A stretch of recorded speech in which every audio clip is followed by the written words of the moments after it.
Hello and welcome to this installment of the Globe and NGSS webinar series. This is a re-recording of this segment because there were some technical difficulties during the live session. Hello and welcome to this installment of the Globe and NGSS webinar series. This is a re-recording of this segment due to some technical difficulties that happened during the live webinar. The objectives of this webinar are to provide Globe trainers and partners an overview of the new document, Connections Between the Globe Program and the Next Generation Science Standards. The primary audience for this webinar is Globe partners, coordinators, trainers, and scientists. Our presenters are the three members of the project leadership team: Marcy Seavey from the Iowa Academy of Science, that's me, Dave Babowski from Wayne Reza, and Kristen Wagner from the Globe program, who are not available for the re-recording. This project was made possible through the support of an NSF grant.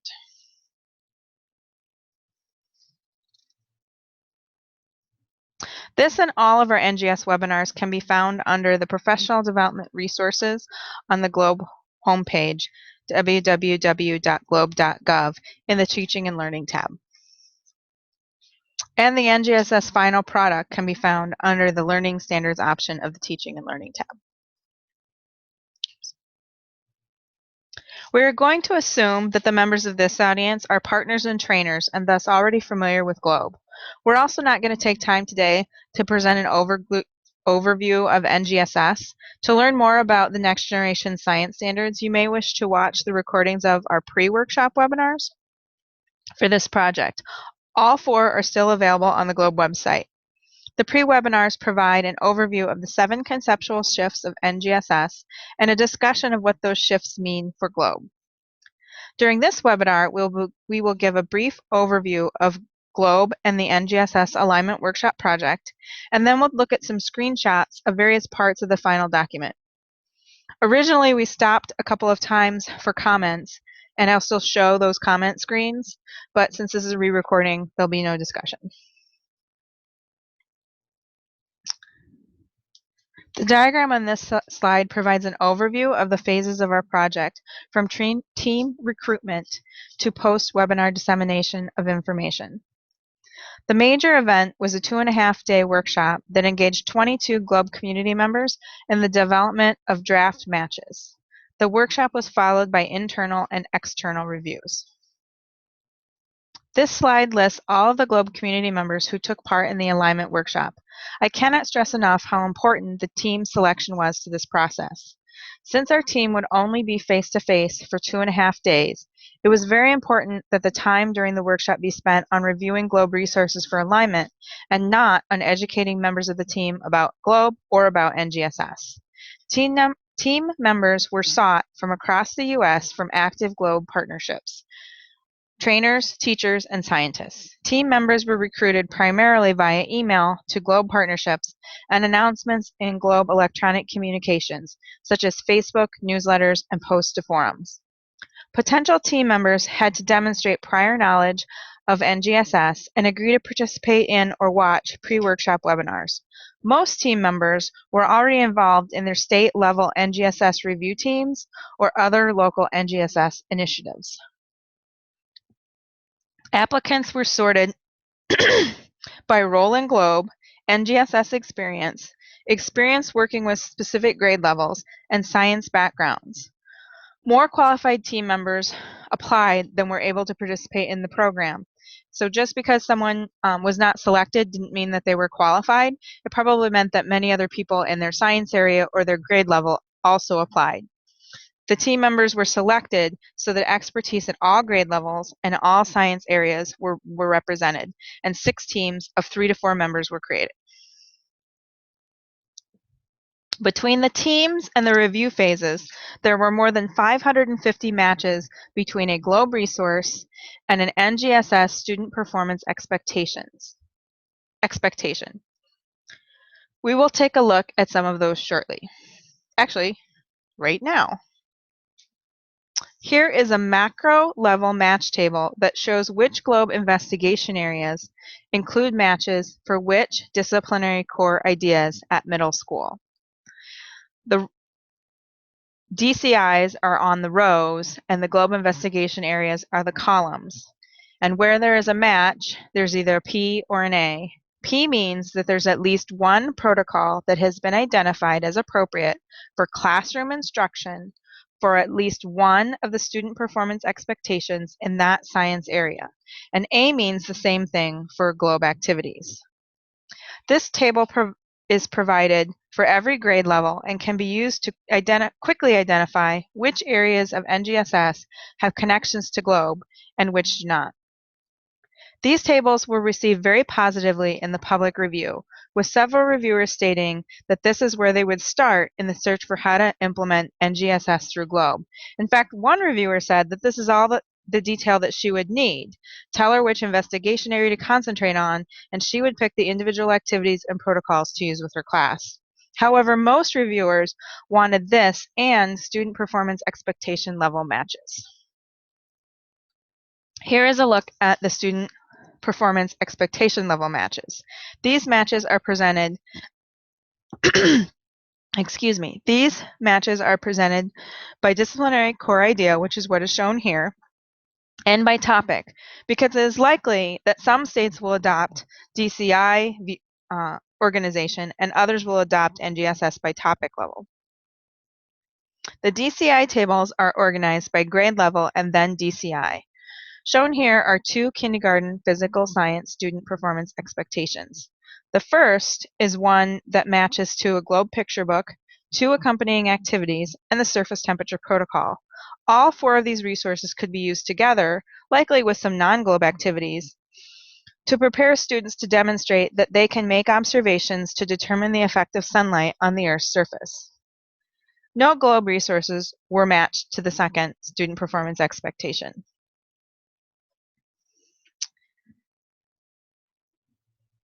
All matches provide the name of the globe resource, the investigation area, the resource type, and the source.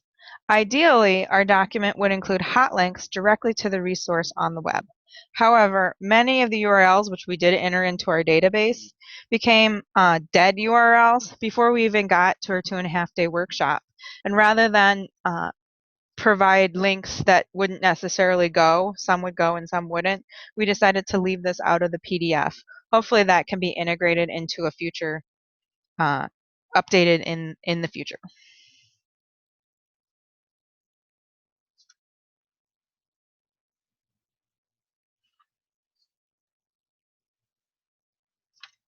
Here's another example from 5th grade of a student performance expectation with lots of matches. This student performance expectation is very well covered by Globe.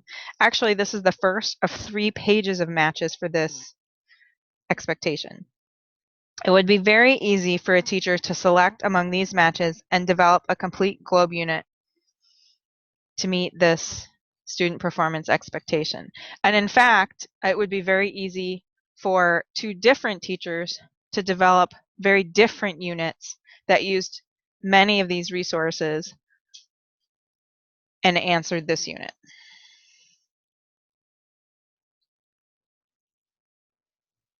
The matches by topic include all of the same student performance expectations and all the same matches to Globe, but are arranged by topic. Here, Globe is well represented at the kindergarten level weather and climate topic, which combines physical science and earth science DCIs.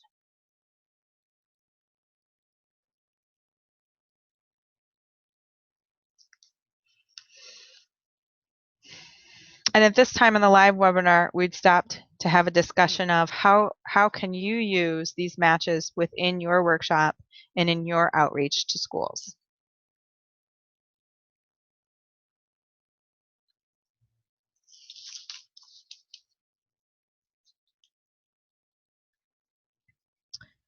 During the workshop, all of our teams struggled to evaluate the protocols in relation to NGSS, and it soon became apparent that our alignment document would need to address the nature of GLOBE. Protocols in GLOBE are not designed to stand alone. Each protocol is instructions for data collection, along with some background information about how scientists use the data and ideas about how to analyze the type of data that's collected by that protocol. But protocols are not investigation procedures. However, GLOBE teachers do guide their students through the use of protocols that fit in their curriculum. Then they engage their students in asking questions about the observations that they make while collecting GLOBE data. And finally, they work with their students to develop their own student investigations. This is called the GLOBE model for student science research. And some who've been in GLOBE for a very long time will be familiar with other versions of this that were much more text-based and didn't have the diagram. From now on, I'm going to call this the GLOBE MSSR. The GLOBE MSSR provides the structure for the use of GLOBE protocols first to provide students with experiences making observations in the natural world. At this point, GLOBE is really just a service project. Students are collecting data for GLOBE. But we all know that once you have students out in the field making observations, questions follow. And suddenly, while you're out there with your students, you hear things like, I didn't expect the grass to be warmer than the concrete. Or, wait, 5 types of clouds in the sky? How can there be 5 types of clouds in the sky at the same time? I thought there could only be 1 type of cloud in the sky at the same time. Or my very favorite is, that's weird. And that's when the MSSR provides the structure for the GLOBE protocols to become a tool for students to develop their own investigations. As they do so, they move into many, but maybe not all of the pathways in this model, often collaborating with classmates, GLOBE and other scientists, and students from other schools.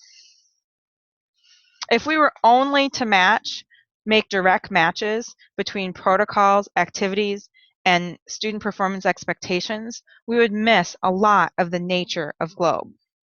And at this time during the live recording, we asked and had a discussion of how many of you use the MSSR or one of its predecessors in your workshops. And then also a discussion of, if you don't, what do you do in your professional development to help teachers move from the use of GLOBE as a service project, collecting data just for the scientists, into the development of student investigations?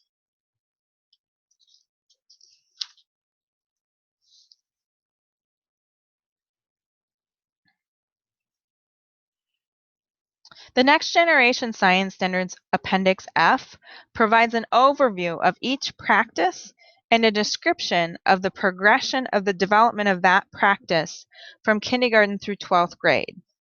And we put together a table of these progression bullets for each grade level and then marked the bullets that were addressed someplace within the MSSR.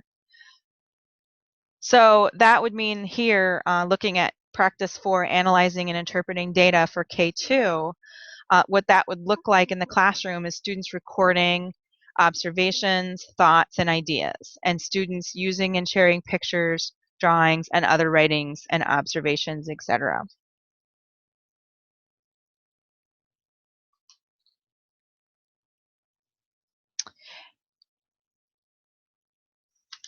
So students who are using any GLOBE protocol in their own investigations would be recording information, thoughts, and ideas. Think about metadata, and they'd be using and sharing pictures and drawings and writings of those observations. Some of the other, as well as some of the other bullet points for interpreting data. So we wondered what would it look like if we map the 8 practices of science and engineering from NGSS onto the GLOBE MSSR. And we didn't want to look at just the practices. We really did want to look at these NGSS progressions for each practice and see where each grade level fit so that we would be able to visualize the difference between a 2nd grader and a 10th grader following the MSSR and what that might look like. And before I show,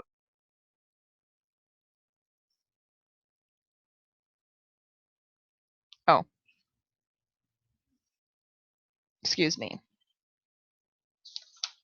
This is what that looks like. And this may look like a very complex diagram. In this diagram, the red boxes are the K2 practice statements. Those that are on the inside of the GLOBE MSSR are collaborative, and those that are on the outside could be individual or collaborative. In our document, we provide 9 maps for each grade level, an individual map for each practice, and a map that combines all 8 practices. That way you don't have to look at all the matches at once. If a teacher was mostly interested in analyzing and interpreting data, then they could look at practice 4. If they were mostly interested in where students ask questions, they could look at practice 1. And if they're interested in how all of them fit, then they could look at the all chart.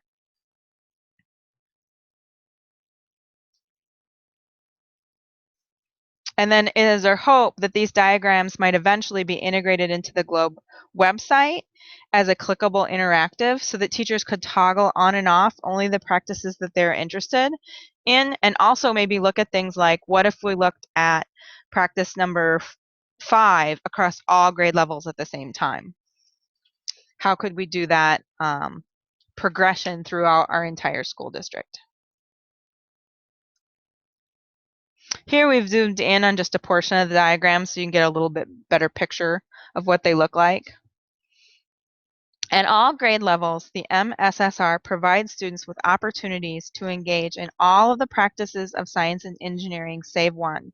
No matches were identified between the MSSR and developing and using models. Certainly, globe data could be used to develop a model about how parts of the Earth system work. But the process for how to do this is not built into the protocols themselves or the MSSR. That's something that Globe might look at in the future.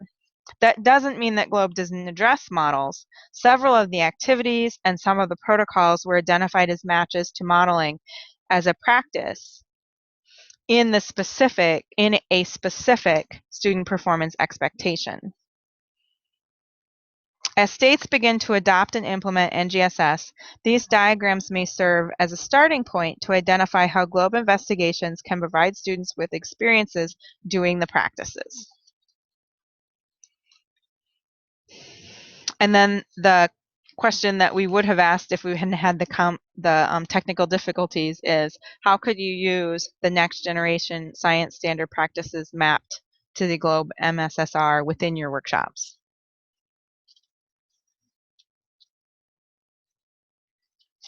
And this is about where our session cut out. So the next part is new. Finally, there were a couple of products that the team gave to Globe, but did not put into the connections between the Globe program and NGSS document. For example, the team identified 106 Globe assessment matches. A match for assessment meant that doing the activity or protocol would result in students actually demonstrating mastery of at least 2 of the 3 dimensions for that student performance expectation, including the DCI. Globe can use this list to develop assessments for NGSS, similar to the assessment resources that have been previously developed for the National Science Education Standards and benchmarks. Globe was also provided with a no match list for all grade levels for Globe resources. There were a few Globe resources that didn't receive a match, and that may have been because that science content is no longer in the standards, or it may be that that science content is in a different grade level, that resource is not listed as meeting. So that would be a place where Globe can look at the matches and the no matches, particularly the no matches, and perhaps have some kind of event where we could adapt activities up or down so that they fit the correct grade level for where that content is in the new standards. And then the last thing is draft unit plans for highly covered student performance expectations. Most of the workshop teams were able to complete their matches, and then they looked through all the matches that they had made, and they found they selected a highly covered student performance expectation, or a couple that were related to each other that were very highly covered, and they submitted a draft unit plan for how teachers might actually put together a unit that was Globe based to meet that student performance expectation, and those will be released separately.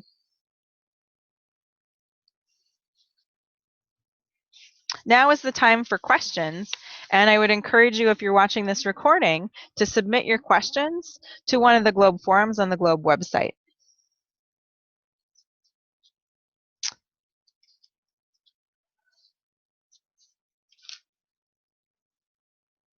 And we should take another moment to acknowledge that this project was funded by the National Science Foundation and supported by the GLOBE program, Michigan RESA, and the Iowa Academy of Science. Thank you again. For more information, please visit the GLOBE website at www.globe.gov.